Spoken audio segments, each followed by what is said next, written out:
And with Ari, when you talk with him, he's always telling stories about the people he's come across, how he's been able to share Jesus with them.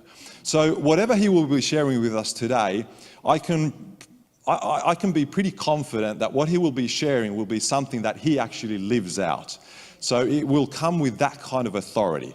So let's give him a nice warm welcome as he comes up to share with us.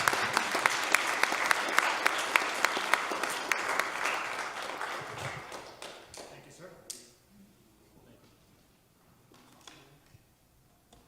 I got this.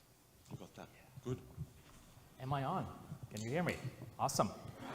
Let me put my clock up here because this church does not have a clock for the speakers. If you ever get visitors here who go really long, it's because there's no clock to remind them that they've gone over time. Where is it? Oh, I can't see that. That's too far. Some of us old geezers, you know. How are you enjoying Klaus and his family? Wow. I was here 14 months ago, and it was a time of change. And no one knew who was coming here. Somebody came and asked me, Ari, who do you think we should ask to come here? And I said, the guy that is perfect for the job will never come here because his life is perfect where he is. And as soon as I said that, unless God speaks to him and sends him here. Because I know him well enough that no matter how good he has it, if God moves him, he will come, and his name is Klaus.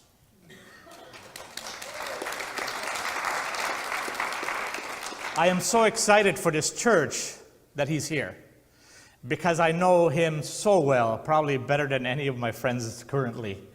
We've spent incredible amounts of time together over the years, and I know his heart well. He had no desire to come to Thunder Bay from Australia. But when God said, go, he came. And to me, that is a tremendous amount. I respect that tremendously. Thank you, worship team. I don't know all your names. I know Matt, I know Eric, and Yoni. You guys rock. Yeah. You're a really good band. Thank you. I know there was other people there, I just don't know your names. Thank you so much for that. And Sam and Sarah, if I was the pastor here, I think I would be sitting in a pile of ashes and tearing up my cloth and putting on one of those, what do you call those, sack, thank you very much. I would be so lost, but Klaus is a bigger guy than I am, so he'll be fine. And blessings on your journey. God has amazing things prepared for you. Take that step that you're taking. And Sam, my friend, take a break. Enjoy the rest. Just it's about me time, please. I can't check up on that, so Sarah, you'll have to work on that. Thank you. All right. So I was here 14 months ago, and of course you all remember what I spoke about, right?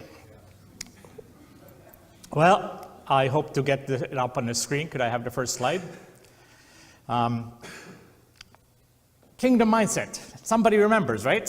So I'm going to give you just a quick refresher on what it was all about. The kingdom of God is full of obedient sons and daughters, in deed, not in word. I love this verse. You know, we've had this issue with the Canadian anthem. And, you know, all thy sons command, and then all of a sudden everybody gets upset because there's no other genders in there. So because of that, being a true Canadian, politically correct Canadian when possible, I had to put in "and daughters" into this Bible verse. It's not actually a new Bible. Please don't come and correct me afterwards. Indeed, not in word. And we're going to talk about what that looks like today. Your gifts, talents, and resources are for serving others and honoring God. Those are the three areas of life that make you who you are. God has given you gifts, He's given you talents, and I know He's given you resources. How do you then transform those or integrate those into your life to further His kingdom is what I'm here hoping to start a movement in your lives, in your individual lives. I just saw this quote fairly recently, and I thought it was very fitting here. The church is not meant to bring people out of the world into a safe place away from the world, but to equip and send them out into an unsafe world to build his kingdom.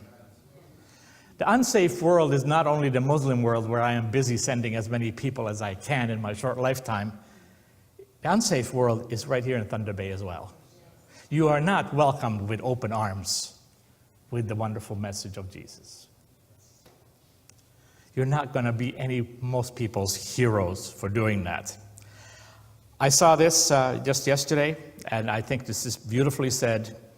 The way you store up treasure in heaven is by investing in getting people there. Isn't that beautiful? Because we always hear this wonderful thought, store up treasures in heaven. It sounds so wonderful. But what is the most practical thing we as believers can do? Is to invest in getting people there. Like, wow, what a nice assignment. We could end right here. If you just really took this to heart, the whole sermon is basically wrapped up in this thought. Investing in people. 90% of unsaved people do not have a good friend who is a Christian. It's an unofficial, spontaneous survey by me. I decided over 3 months to walk around my city of Victoria, which is on Vancouver Island, so I'm not a Vancouverite. We live on an island, and we really look to the mainland as all evil things come from the mainland. So please don't confuse me there. So in my city of Victoria on Vancouver Island, I would go out for walks in my lunchtime, and I would randomly go up to people, excuse me, sir, I'm doing a survey that relates to my work. It's only one question, can I ask? No one said no. So then I said, do you have a good friend who is a Christian to whom you can turn to in the hour of your need? Something like that. No. People thought about it? No. And it was very disheartening because my goal was to ask 100 people, because I'm really bad at math. So if I'd done 50, it would have required math to come up with a percentage. So I decided, let's just go for 100. It took a long time. Some days I would get 3, some days I would get 10 people. Very disheartening as the numbers are climbing. And most people said no in a sad way. That was the part that I started noticing. People kind of looked, no. And then they would ask, well, why do you ask? Isn't that sad? And boy, when I finally hit that one person who said, yes, this is not going to be 100%er. But that is such a small percentage. So let's look at it from another perspective. 90% of saved people do not have a good friend who is not a Christian. So if I were to ask you today, how many unsaved friends do you have who consider you their good friend? I'm pretty sure it's higher in Thunder Bay than this number. But you know, we need to work both sides of this. And let me tell you a story. I grew up in Sweden, and I was born again in Sweden in a Swedish church. And my heart and my soul often returns to Sweden. I love going there. I know that when I'm in prayer time that God is near me. I know Finns are not going to like this, but when I'm in prayer time and God really starts making his presence known, my prayer language changes to Swedish. So that's my indication that I am in the zone with God, and I love that place. So Finns, of course, really that cannot be. God does not even speak Swedish. But forgive me. So I grew up in Sweden, and my best friends were 2 Italian brothers. And we did everything together. We were latchkey kids. If you don't know what that is, that means mom and dad were not there in the morning when we woke up. Mom and dad were not there in the evening when we came from school. We took care of ourselves from a very young age. And then, of course, we got into trouble together. We were wild boys who had no controllers around us. So we had a lot of fun. But most of it included climbing trees and building forts and looking for caves. That was our big pastime, going up in the mountain and looking for caves. We wanted to find a magical cave that could be our place. We never really found one, but we sure had fun looking for one. Very fond memories. And then we moved from Sweden to Canada. I was 15 years old, 14 years old. And you lose touch. But these were your childhood best friends. Years and years, how do I find them? I even traveled to speak to Sweden, and I went to the old neighborhood knocking on doors. Do you know where they live? No, they moved a long time ago. And I just could not find them. They were not on the internet. They weren't on any groups. I couldn't find them, and it was just really sad. One morning, I was hopping on a bus, going to speak at a church in Sweden, and my host said, the bus leaves every 10 minutes. So if you start going toward the bus station and the bus leaves, don't run because there's another one in 10 minutes. That was kind of a strange advice, but in a way he thought, well, you're going to miss a bus. Sure enough, as I'm walking, the bus starts pulling away. And what's your automatic reaction? You start running. And, oh yeah, and he had said the bus will not stop if they see you running. Well, this guy did. So I go, excuse me, I said, I'm sorry, I'm late. And he just waved me in. And there was one lady on the bus, and as I go into the back, it's my friend's mama. Mamas don't change. Italian mamas especially. So I sit beside her, and I'm like, I can't believe, I'm just like across the aisle, and how do I start? You know, because she has no idea. She's clutching her purse because in an empty bus, a strange man is sitting that close. So then finally I gave her my biggest smile and said in Swedish, do you know who I am? And she looked at me, and then she screamed, Ari! So loud that the bus driver thought something had gone wrong. He hits the brake, he comes, what's going on back here? No, it's okay, because by then we were hugging. Anyway, I found my school friends again, except for the younger brother. I just found out where he was. He was in Norway. I go to Norway a lot to speak about tent making and go to courses and everything, so I finally was able to arrange a meeting with him. I was not ready for what I was going to meet. He was very high up in the mafia. How did I know that?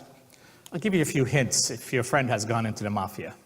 When people come walking up to him and they get on their knees and they kiss his ring, that's a first. It's not just a movie thing.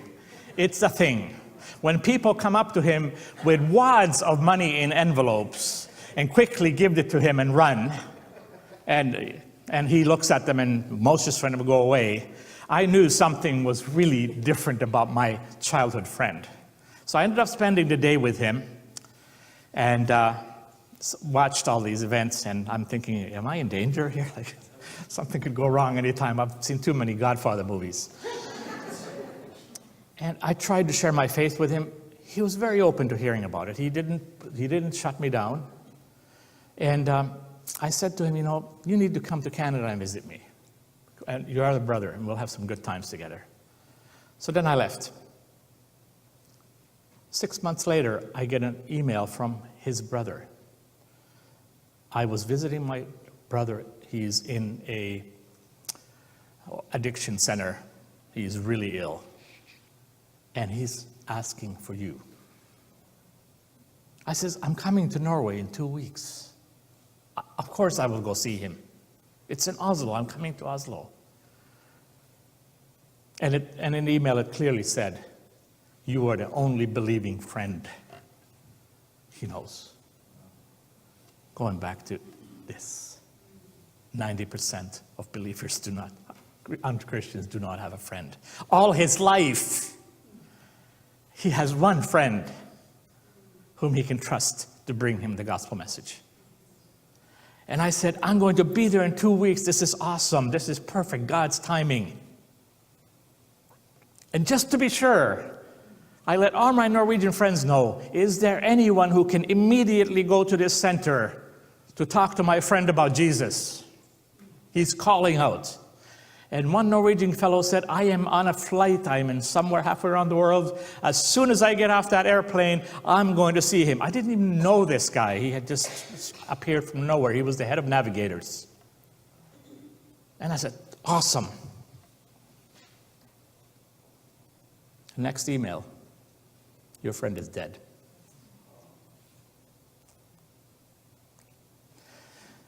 So what do you think about? Should I have jumped on a plane immediately? Because I would have made it.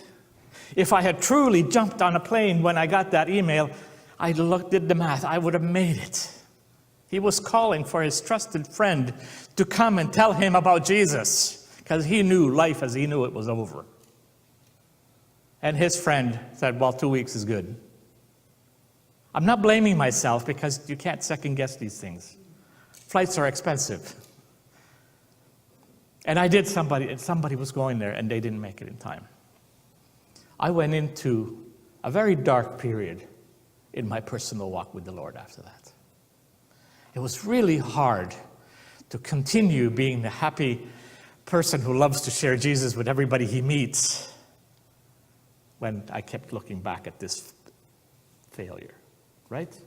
The reason I share that story is because when we get excited about sharing our faith in everyday life and integrating your faith in everyday life, we will have disappointments. It will not work out as we hope. But we are still to be obedient and do it anyway. So here we have a couple of things. We have salt shakers. I'm waiting for them to come on the screen. May I have my salt shakers on the screen, please? No? See, thank you. It's the one before that, actually. Thank you. So when we have a light that is dim and a salt shaker that is just sitting there, they're pretty useless. But next slide shows us how they actually should be used. A brighter light and a salt shaker actually putting salt where it belongs. So when people get excited about the idea of sharing their faith in everyday life, one of the go-to things that people do is they get overexcited. And the excitement leads them to do rash things. So I'm here to show you a good example of what it looks like. I have a salt shaker here. So this is what I don't want you to do, because you are going to see these Bible verses that refer to being the salt and light of the earth. I don't want you to do this. How's your steak feeling now? Would you eat it? We have a tendency in our excitement and in our desire to win everybody in our circles to Jesus, we do that. I do so much damage control in my life when I start sharing my faith. They will immediately go to what has happened previously with some Christian who had been trying to win them to Christ and had driven them further from him. So now, number one rule in sharing Jesus with those you know is not to push them further from Jesus, but to draw them closer. So the next slide has us with the Bible verse from Matthew 5:16. You are the light of the world. Let your light shine before others, that they may see your holiness, church attendance, big Bible, bumper fish, and glorify your Father in heaven. I really appreciate you guys laughing, because when nobody laughs, I'm going, are they just thinking about lunch? You know, where are we going? Hardee's is nearby, you know, Kentucky Fried Chicken. So let's look at it, what it really looks like. Let your light shine before others, that they may see your good deeds and glorify your Father in heaven. What on earth are good deeds in today's world? Oh, we go to the poor right away. Well, we have a welfare system in Canada. Whether it's great or not is not the discussion, but most poor do eat. There is a system in place that we pay into. So what is a good deed? I struggle personally with this, because in my city of Victoria that has no winters, we have 1,500% more people living on the streets, because if you're going to live on the streets, Thunder Bay in winter is not a good place. But Victoria, not so bad. No snow, no mosquitoes.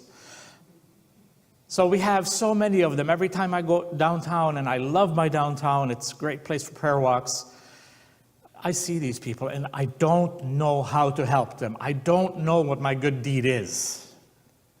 Because that's my go-to is, okay, my good deed would be to help one of these people or more of them.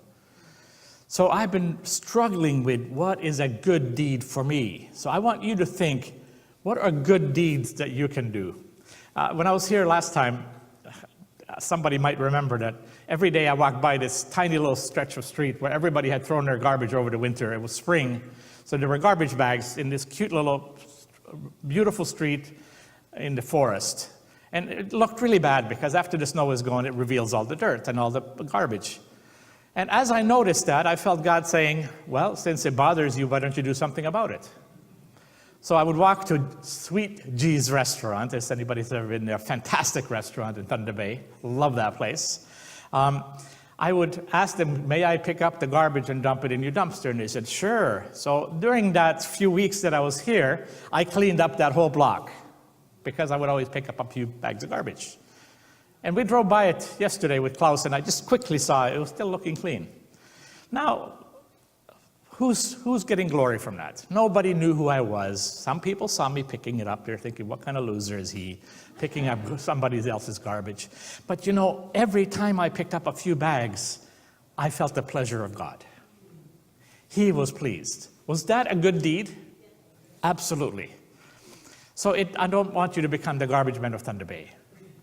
But what is it in your sphere, that things that you can be doing that doesn't take much to do good deeds, because the Bible promises it will glorify our Father in heaven. You want to glorify Him, right? I know you do. But you think, oh, it has to be something much loftier. I have to fast for 40 days. I have to go to the mission field and die there. By the way, if you want to do that, talk to me. I can arrange that. If you feel a calling to Somalia, I can get you there. You only have to buy a one-way ticket. Your church saves money, and you know your church does not have to commit to many years of praying. It's a win-win deal, you know. So please talk to me. Somalia remains still the assured death place for missionaries. But what are these good deeds that please our Father, that glorifies Him? Let's look for the small things and then work our way up. Let's not go immediately for the 40-day fast. So let's look at the salt. Let your conversation, next slide please. Let your conversation be always full of wise words, compelling arguments, and biblical quotes with tons of salt so that you don't have to answer anyone. Is that what it says? Let's look at the next slide. It's in yellow. Let your conversation be always full of grace, seasoned with salt, so that you may know how to answer everyone. I am in love with this Bible verse. You know how good a little bit of salt is on certain foods. And if it's not there, you go, something is wrong. Full of grace, seasoned just a little bit. And what does it say? So that you can tell everyone? We like to tell people, don't we? How do you get in a position where people are asking you so that you can answer everyone? It takes a little bit of work. Living a Christ-like life, being a representative of His kingdom, should draw people to you who ask you questions. And then your responsibility is to have really good answers. People do not come back a second time if you don't have a good answer the first time. Always be ready to answer those who ask you about the hope that you have, 1 Peter 3:15. That means you need to do some homework to have those good answers. So we tend to live a very segregated life. Next slide, please. We have these spheres in our life. Last night we went to the camp. There were people playing sports. There were families there, and there was people sitting in the sauna, and and it was people were doing these different things. So our life is made up of clearly defined areas, and we kind of jump from one to the other, and that is what makes up our life. Now, somebody snuck parties in there. Obviously, Christians do not do parties, right? We do fellowships. So that's the wrong word. Because Jesus would never have been so foolish as to be caught at a party. And yet it's kind of scary, isn't it, how often we find him at these places. I am not suggesting you start hanging out at parties. I am going to ask you a question. When was the last time a whole bunch of unsaved people invited you to their party? I literally would just tell people, no thank you, because I thought, have nothing to do with those unequally yoked Bible verses, right? And then comes the time when God had to teach me a lesson. I was anti-gay for most of my young adulthood. I hung around with other guys who were anti-gay. And I was making fun of them, making jokes. I wasn't mean, but I was not nice either. All along I knew there is a day of reckoning coming. God is eventually going to tell me, you stop doing that. That is not right. But I thought, well, I'm going to ride this horse as long as I can. Isn't that scary? Acknowledging what I'm doing is wrong, but having such a good time doing it that I'll wait for God to grab me. Well, our first home that we ever had with my wife, next door neighbors were two gay men. And they made themselves a part of our family without invitation. They would show up with food, they would show up with toys for the kids, they would be a part of our family events, they were there for dinners, they would invite us to theirs. And before I knew it, my heart had changed. Isn't it nice that God doesn't always slap you around when he has to fix you? Sometimes he just pours an incredible amount of love into your life so that you realize what you've done wrong. It's a much better way. But unfortunately, sometimes he has to do this one. And I fell in love with these guys. When we were leaving for Taiwan as missionaries with my wife and kids, they came to say goodbye to us. And they said, you know, Ari, when you left, when your kids were babies, and when you would left to go to work and you'd be away for a few days, we would take turns to walk around your house at night to make sure every window and every door was locked because your wife was alone with two little kids. I've never had neighbors like that, Christians, non-Christians, any color, whatever you got. The only people who've ever cared so much for my family that they were safe. I just wept. And I eventually apologized to these gentlemen on behalf of all the other gay people I had met in my life. Well, today God has abundantly blessed me with gay and lesbian friends. I'm hoping one of them will watch this by accident because they like to track with what I'm doing. So if you're watching me, you guys are God's blessing in my life. And I want to share Jesus with you, just like with everyone else. So anyway, we have these segregated areas, and we're good at going from one to the other. Of course, we all go to church. So where does your faith then fit in if you're so busy going from place to place? Next slide, please. It is my recommendation that we include faith in all areas. Wherever you are, include your faith.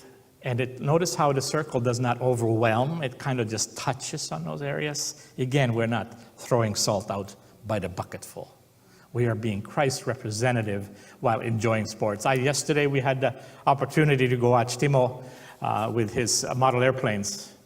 And I was watching all these people being so excited about model airplanes. I was more interested in watching that excitement than watching the airplanes. Because I thought, wow, what a great place for Tim to be. Here he is, Christ's representative in this, and they're all having a really good time, and they probably really like each other. And if you or I would go into that crowd, we would be outsiders. We would not fit in. But Tim is there. He's been there years. So I encourage people to go into these areas and bring their faith with you. So I have a challenge for you today. I'm a huge fan of application. Whenever I speak somewhere, I'm not the guy who's so good in theology that I can give you this amazing theological debate or whatever it is, but I can challenge people to do better in their faith. Because I've paid the price of making a lot of mistakes. And you know, we do learn from our mistakes. And when you start sharing your faith in everyday life, mistakes become very prevalent. And you realize, man, I should have kept my mouth shut with this guy. It really happens a lot. But please do not be discouraged, because we should be learning from every one of those times. It's okay, I need to do better next time. I need to have better answers. I need to research my answer. Whatever it is, do not get discouraged because it did not have the result you wanted. Some of you know that my wife and I are in the stages of building a resort for tent makers, missionaries who serve God in the most incredibly tough countries, full of pollution and noise. So we're building resort cabins for these people that they can come and stay with us. So it's a small island between Vancouver and Vancouver Island, so a very tough small island of a few hundred people. So when the realtor sold us our little cottage, she said, by the way, your neighbor, next door neighbor, don't talk to him. And if you see him coming, go the other way. He carries a big knife. He doesn't have a friend on this whole island. He has been banned from every shop and every store. And he definitely is a dangerous man. So if you just stay away from him, you will be fine. Oh, wonderful. This is my new neighbor. I'm going to go talk to him about Jesus. No, I'm not doing that. I've been warned. You know, I have a brain. I have a rational thinking in my head. You know, I've been warned. Don't do that. The first time I meet him is about a few weeks later. I actually don't meet him. He's just walking by the street, and he sees me and my friend working on some decking. From the street, he just lets out a rash of expletives, horrible swear words, like yelling them. Well, I have a granddaughter. She's 5 now. The best thing that's happened in my life in a long time is a granddaughter. For those of you who are grandparents, do I hear amen? Yeah. So she wasn't visiting at that time. She was very small. I ran out to the street. I don't know what got into me. And I decided to take on the bull by the horns. I said, I don't know who you are. I don't know your name, but you do not come to my property and yell swear words. And I'll tell you why. I have a granddaughter who will never hear swear words as long as I have anything to do with it, and you are not going to be the one who teaches her. Do I make myself clear? No, he just left. He didn't say anything. But I never heard him swear again, so maybe something with. So is that a good way to start a relationship with your neighbor who's possibly carrying a knife? And, you know, is this what you would have done? I was just acting on instinct. I want to safeguard I don't want my daughter coming inside yelling those kind of words. She's a sweet little angel for now. So what happens? This guy and I, we cross paths every now and then. I look the other way, he looks the other way. I bought an old truck because of the building process that we have. And I was coming off the ferry, and he's dragging his big bag beside him on his roller.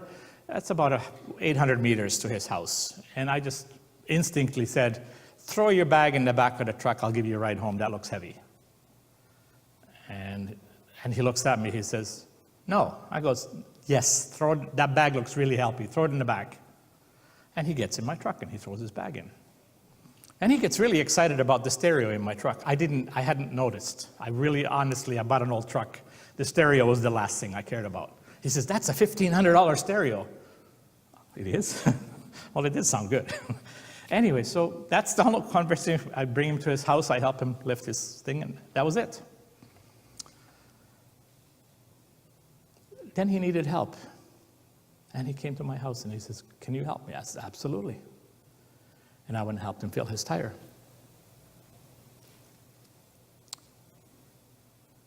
Then I saw the ambulance at his house. And I'm thinking, oh God, no.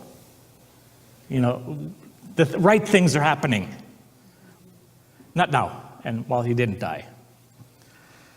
Then the ambulance came a few months later, and he went away, and he was in the hospital a long time. I didn't see him. And then I saw him. He looked really, really ill. And I said, how are you? He goes, well, I'm really having a rough time with my health, but it's all clear now. I'm doing really well. I'm going to be fine. I go, oh, I'm so glad to hear that.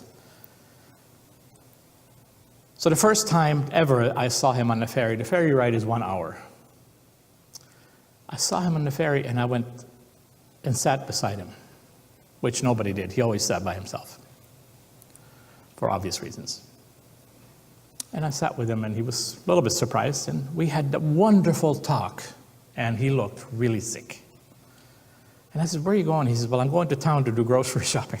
I felt like saying, we do have grocery stores on the little island. If you hadn't threatened everybody with knives, you could actually continue. I didn't go there, but, the thought crossed my mind that there's an easy solution. Go say you're sorry. And I said, are you healthy enough to make that walk?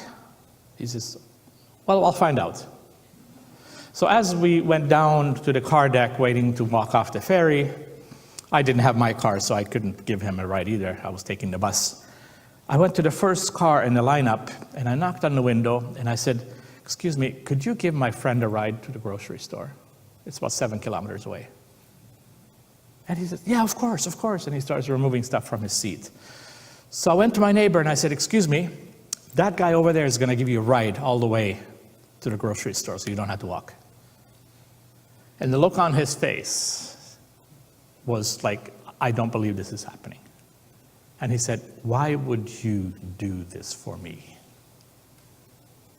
Well, it's not quite that profound, is it? Isn't that what everybody should do?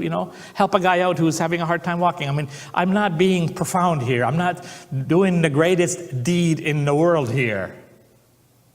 I'm doing the obvious thing. I have the guts to go ask strange people for rides. And then I kind of helped him to the car, and I'm on the driver's side, and he's getting in, and he's looking at me over the car roof, and he says, I don't believe what you are doing for me. Thank you. And he had tears in his eyes, and he went into that car. And I'm thinking, wow, God, you're so cool. Because this can only get better, right? He died. That was the last time I saw him. With tears in his eyes, looking at me saying, I don't believe what you're doing for me. It doesn't always work out as we hope for. I was confident that with this new relationship of him coming over and us becoming friends was eventually going to lead to his salvation. And that is what I was hoping for. But it didn't happen. He died. I ended up helping his son and his family through a lot of difficulties because there was no will. Anyway, so just be encouraged that it doesn't always have a good ending as we want it to be seen. But we still need to be obedient sons and daughters in everyday life, integrating our faith. So the challenge is, there are people in your life whose best chance at getting to know Jesus is you. Can I have that slide, please? Thank you. Isn't this scary?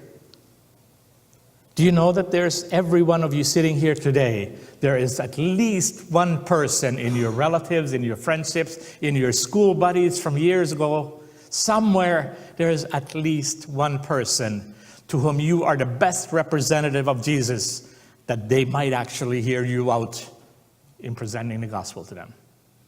My worst case scenario is when somebody comes up to me and says, Ari, you're such a good evangelist with individuals and you have such a track record. Please go tell my friend Peter about Jesus.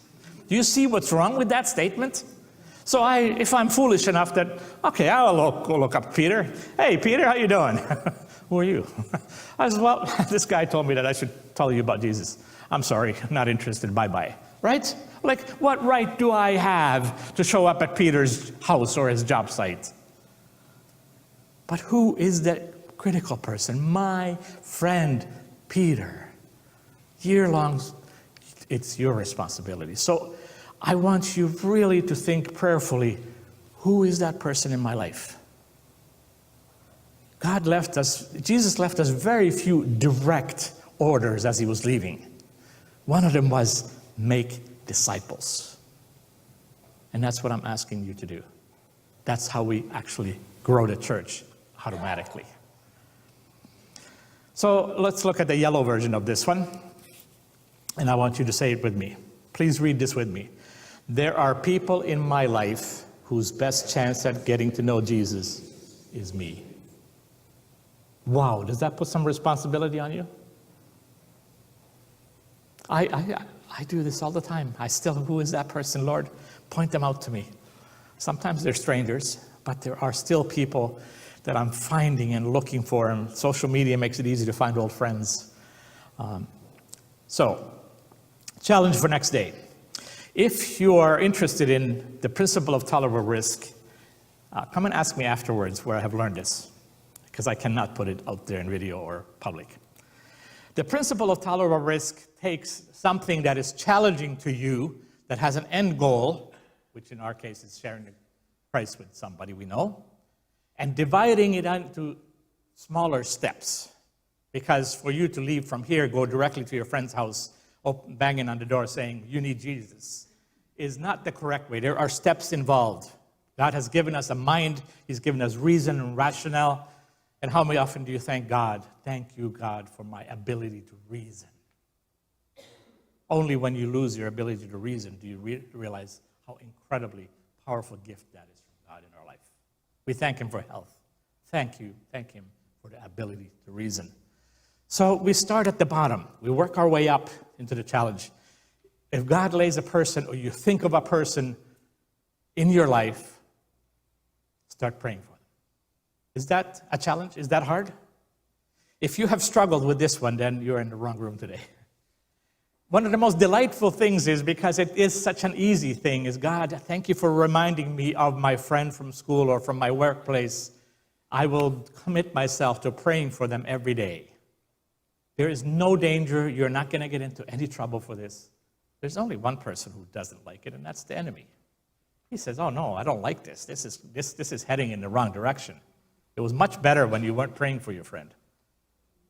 Then you start blessing others. Good deeds. We're back to good deeds here. How do you bless others in your circles? By helping them. One of the amazing things about the people in this church is, I've seen them.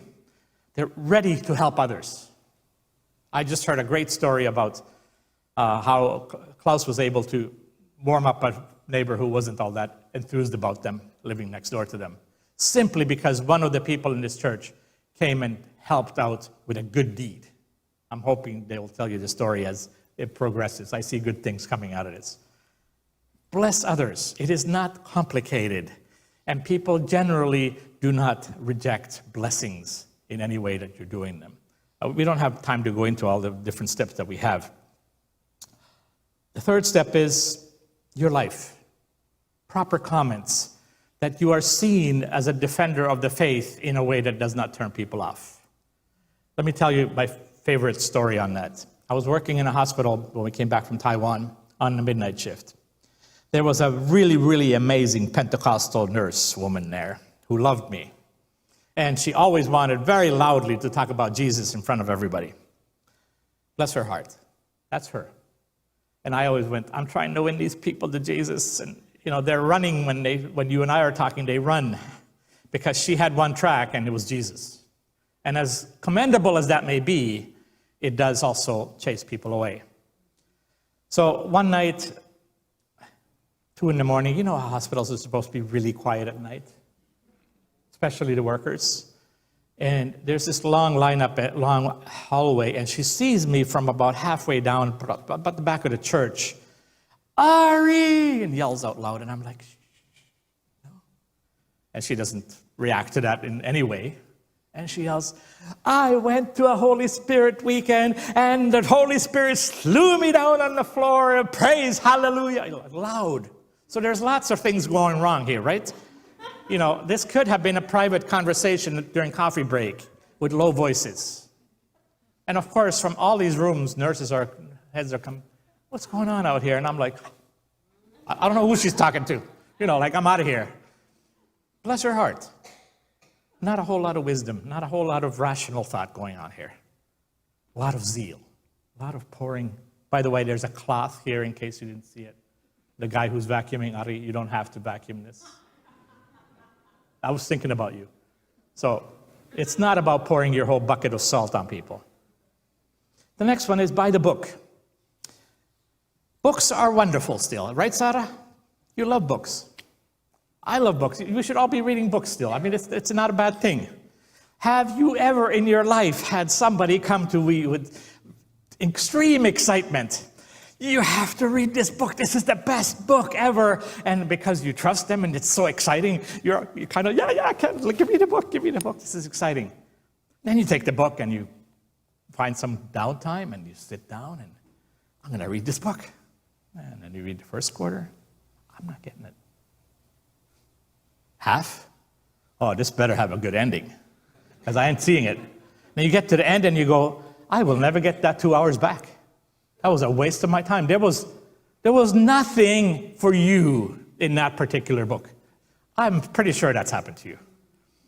Don't be that person to give an unsaved person whom you are praying for and hoping that they will come to Christ. Don't give them a book that you found on sale in the book bin. Make sure it's a book that they will read and enjoy. Something along with their hobbies, their interests, something. There's millions of books. Try to go on Amazon.com if you don't believe me. You will find a Christian book that is suitable for that person. So choose the book wisely. And then invite people into a closer relationship than you had before. That's not complicated, is it? But you are taking time from your busy lives to invest in others. So yes, there is a price to pay. We're all way too busy. And being busy is not glorifying God. I'm sure you've heard that before. So invite people into a part of your life so that you can be the Christ representative in that relationship. Now, please be warned. Don't become a friend to somebody for the sole purpose of seeing them come to Christ. Please don't do that. I had to learn that lesson really the hard way because I was young and foolish and full of zeal. And a girl from Finland moved to Canada. She may actually be watching this. And I said, her mother and her aunts were saying, oh, you need to bring her into God's kingdom. So I took on the challenge, okay, she's my friend, and I'm teaching her about life in Canada. So I am going to make her into a Christian. This is my task. I have been blessed by the elders to do this. I'm on a journey. And I would call her up, and we would go out to do dinners, and she was also a hairdresser, so she started doing my hair, and that was a good excuse. So everything was perfectly lining up in my life to bring her to Jesus. One time she says, a few years later, says, Ari, are you my friend just in the hope that I will become a Christian? And boy, I like honesty even when I'm faced with it. I said, I am so sorry. Yes, I am. That is the motivate. I like you, you know that. But my motivating factor is to see you become a believer. I apologize to her. I have never done that again. Whether they come to Jesus or not, they should continue to be people that you love and care for. Please make that distinction. Next slide, the last one is your testimony. I've told it before, you only have one chance to share your testimony. Make it a good one. I have a suggestion for this church. That you make a project where you gather all the stories of everyone in this church of how people found Jesus. Get a nice professional editing team from this church that puts it into a nice book of 10 or 20 chapters. The stories from this church. And then church members go and give them to their communities. Maybe you'll even have an outreach to the neighborhood here as an invitation to come and check out the church. But these are the stories. You can also do video interviews and have them available online as videos where everybody shares a very short 3-minute testimony, how and why they became followers of Jesus. Wouldn't that be great for people to know? Now they just see you coming and going. They don't really know much about you. To have something that they can see about the people. Oh, these are just regular people. They're not weird. They're not losers. They actually are thinking people. You would remove all the arguments that people have against Christians simply by having your testimonies out there. I'm a big fan of helping people prepare their testimony. If I invited, I would love to come back here and do a series of talks. Here I am selling myself to your church. Why do I do that? Because do I need to go travel more? No. I like this church. I really do. I enjoy coming here. I travel way too much, and it's not always sweet, but coming here is a bonus for me. So thank you for making that possible. So we're getting to the end. Food is waiting. I am still learning myself. We just invited a speaker to one of our tent-making courses. Tent makers are missionaries, in case you don't know that, in the USA, in Atlanta. And he is a high and mighty guy who gathers thousands of people when he speaks. I get 10, but that's me. But he's the big guy, and he is an incredible speaker and communicator. And here I am sitting. We got him to introduce our course, so he got the first session, and he was amazing. And I took pictures of the slides, so that I would remember them. And this is the one that he really hit on throughout his talk. Instead of telling people about Jesus, which can be off-putting and puts you in the limelight, because you are now doing the telling, it ends up being, do they trust you? Are you worthy of being heard out? Do you have the right to speak into people's life? It becomes a matter of trust issues, whatever. But when you say, I want to introduce you to the teachings of Jesus, now you're doing something together. And the third person in the room is Jesus. We are studying the teachings of Jesus. I have started using this, and it's amazing. People are immediately going, well, which teachings are you talking about? Well, you better have a good answer. And to me, my go-to answer has been the teachings of Jesus that have made me a better man. That's not challenging. And how does that work out? And then I get to share what it means. So please use this phrase if you feel it's something that works for you. Okay, in conclusion, after many years of trying, I finally have published my first book. And this book is not high grammar and spelling. Well, spelling, there's been a spell check, so I'm pretty sure that's done. This book has one purpose: to be given to your unsaved friends and relatives, especially those who have been very much against your faith. It's a book of stories of people from my life that I have met who have become believers. They are incredible people. They are athletes, super athletes. They are atheists. They are Hindus. They are Muslims. They are atheists and Jehovah's Witnesses, and a number of people. Each chapter is about 3 minutes long, so it's to read. So we're not talking about huge time commitment. And so far, over 300 of these have been distributed by believers like you to their unsaved friends. And in the last chapter, it makes a very strong rationale of why they should call to Jesus. I don't know. Heaven will tell us what the results are. But so far, I'm very encouraged from the unsaved people's comments that they're sending me. So it's available free as a download in Finnish and in English. You can forward the link to your friends, or you can download the PDFs and send it. If you want a print copy, the print copy is for people who are not in the digital world. And as you can see, the Finnish book especially was written for the very last generation of immigrants, Finnish immigrants, whose first language is still Finnish. And you know that number is getting less every day. There were people spurring me on to finish this book. He says, because a friend of mine just died who needed that book. So it didn't make it in time. So this generation is quickly dying. Can you imagine the Finns of Canada and North America? They have heard the gospel, no doubt about it. And for whatever reason, right to the end, they have rejected it. I want you to figure out who those people are, get them a book, because one day they will stand in front of a holy God and they will not have an argument. Why did you not accept my Jesus? You saw the book. The book made it clear. Your friend who loved you very much gave it to you. Your friend who cared gave it to you. So, unfortunately, there's cost to printing. So I'm also going to leave them here, and Klaus will do another pitch for me later on to get these books out. So the second part about why you should read this book is simply to be encouraged, because it's always wonderful to hear people's stories of how they came to Jesus. I want you to encourage one another.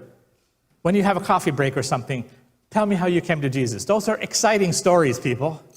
Every time I meet a new person who tells me they're a believer, oh, tell me how you came to Jesus. And people, some have a good witness, some don't, because they've never been asked this question. But when you ask people to share their story of how they came to Jesus, you're also helping them to put it together. And hopefully they will be bolder in sharing that the next time because they had to practice on you. And the third reason you should read this book is simply to know that God is still at work in everyday lives, average people, not the superstars, just working everyday people. And his kingdom is being expanded. Let us pray. Thank you, Father, for this morning. Thank you for this church that has been a beacon in this community for so long and continues to shine your glory, not only to this community, but to the ends of the earth through video and through the internet, Father. Allow us to hear your voice today. Remind us, who is the person in my life to whom I am the best one to talk about you? Lord, you've blessed us through our life with friends and acquaintances and work friends, neighbors. They've been part of our life for a long time. Lord, teach us how we can reach them for your kingdom. In your name I ask.